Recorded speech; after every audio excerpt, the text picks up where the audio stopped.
प्रिय छात्र और छात्राओं, मुझे आशा है कि आप अपनी तैयारियों में जुटे होंगे और सीबीएसई बोर्ड लगातार आपके साथ बना हुआ है। आपको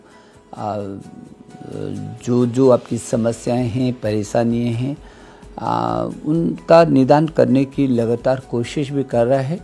अभी लगातार मेरे पास जो सूचनाएं आ रही थी और आपसे जो लगातार संवाद भी मेरा हो रहा है, तो आपके सामने पहली समस्या तो ये थी कि उन स्कूलों में जाकर के वहाँ परीक्षा देनी पड़ेगी, बहुत दूर हैं। तो ये दूसरी जगह जो सेंटर होते थे, उन दूसरी जगह सेंटर होने के को भी निस्तारित करके पहला निर्णय सीबीएसई बोर्ड ने ये कहा था कि वो आप अपने ही स्कूल में अब आपका सेंटर होगा।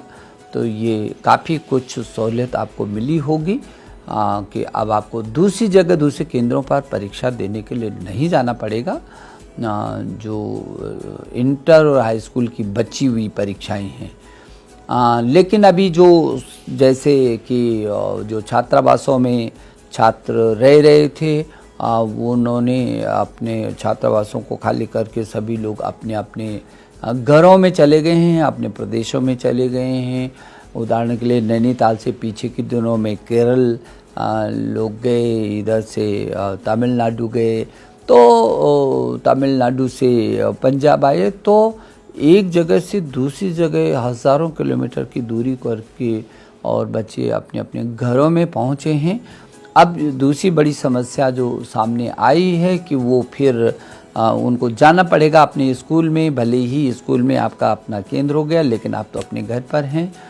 और अभी चाहे वो केबी का हो, चाहे वो नवोदय स्कूल के भी लगभग 3000 छात्रों को बहुत सुरक्षित इस बीच हम घर तक पहुंचा पाए थे। तो ये सब की समस्या को देखते हुए अभी सीबीएसई बोर्ड ने ये निर्णय लिया है कि जो छात्र अब जिस जनपद में जहां पर है, उसको अपने संबंधित स्कूल को सूचना देनी पड़ेगी कि वो उस जनपद में है और उसको उसी जनपद में परीक्षा देने की अनुमति दी जाए।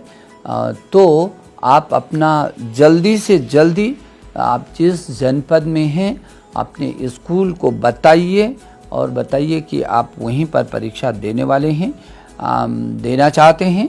तो सीबीएसई बोर्ड ये कोशिश कर रहा है कि हर हालत में आपकी सुविधा के अनुसार उसी जनपद में आपको परीक्षा देने की अनुमति होगी। जून के प्रथम सप्ताह में आपको अपने स्कूलों से लगातार संबंध करना पड़ेगा, ताकि जून के प्रथम सप्ताह में आपको ये पता चल जाएगा कि कौन से आपके जनपद के कौन से स्थान पर आपको परीक्षा देनी है। तो अब आप बहुत चिंतित मत रहिए, ये भी बहुत अच्छा निर्णय आपके पक्ष में हो गया।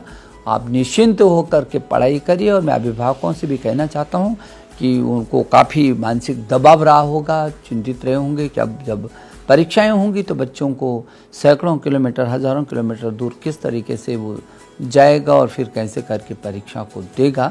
तो आपकी भी ये चिंता कम हुई है। अब आप पूरी तन्मयता के साथ छात्र के साथ जुटे होंगे, मुझे आशा है। और मेरे छात्र छात्राएँ, मुझे आप पर बहुत गर्व महसूस होता है कि आप बहुत अच्छे तरीके से, बहुत मस्ती के साथ आपने इस समय को बहुत अच्छे तरीके से प्रयोग में लाई हैं। आप अच्छे तरीके से उसका आपने उपयोग किया, बहुत अच्छी तरीके से आपने सब लोगों के साथ हंसी खुशी के माहौल में, मस्ती के माहौल में अपनी पढ़ाई भी शुरू की और अपने को सुरक्षित भी रखा है और अपने परिवार को भी आपने सुरक्षित रखा है। तो मैं फिर आपको शुभकामना दे रहा हूँ कि जो अगला एक के बाद एक, एक के बाद एक, एक के बाद एक जो आपके पक्ष में ये निर्णय हो रहे हैं, ये आप इनसे खुश तो होंगे ही, लेकिन उन निर्णयों को अपनी और अच्छी योग्यता बढ़ाने की दिशा में आप और मेहनत कर रहे होंगे। मुझे आशा है, भरोसा भी है आप पर कि आप बहुत जो आपके प्रश्न पत्र होने वाले हैं भविष्य में, उसको बहुत अच्छी तरीके से आप देंगे। मैं एक बार फिर आपको शुभकामना देता हूँ।